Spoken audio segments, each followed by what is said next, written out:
my best exercise to nail the most important beginner chords and to solve the issue of switching chords quickly. If so, you're in the right place. Let's do this. Hi, I'm Tomas Michaud from Real Guitar Success, where I help you learn guitar and, more importantly, to love the journey.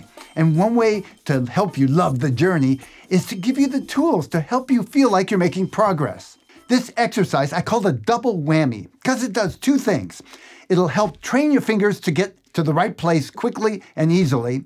And secondly, it'll help you train your ears to hear chord families. Now, chord families are just groups of chords that go well together. I won't get into the theory of that now, but if you'd like me to make a video on that, please let me know in the comments. We're going to break this down into 4 parts.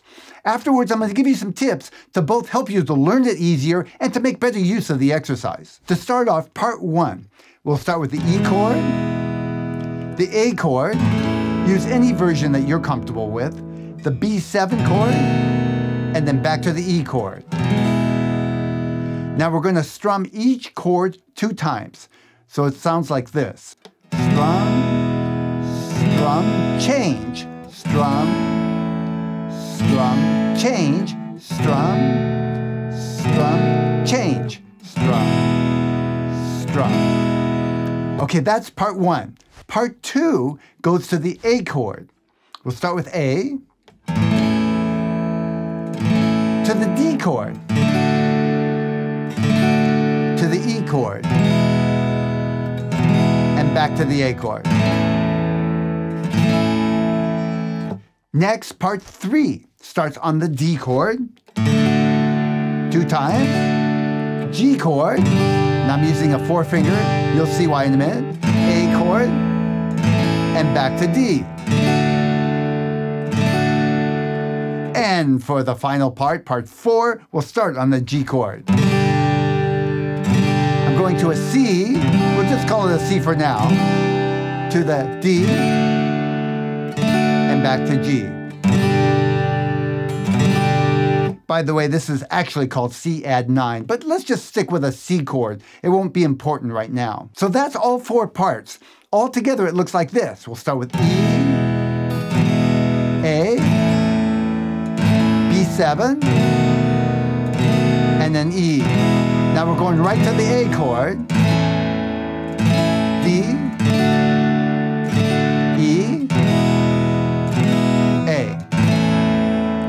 Now we're going right to D,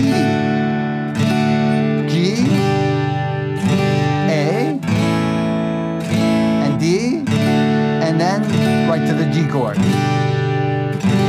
The C chord, D, and on G, 2 strums. Now for some important tips. This may seem like a simple exercise, but it's actually very powerful. First of all, if you don't know these chords yet, or if you're having a hard time fingering them, I strongly recommend you watch my video, The Secret to Learning Chords Fast.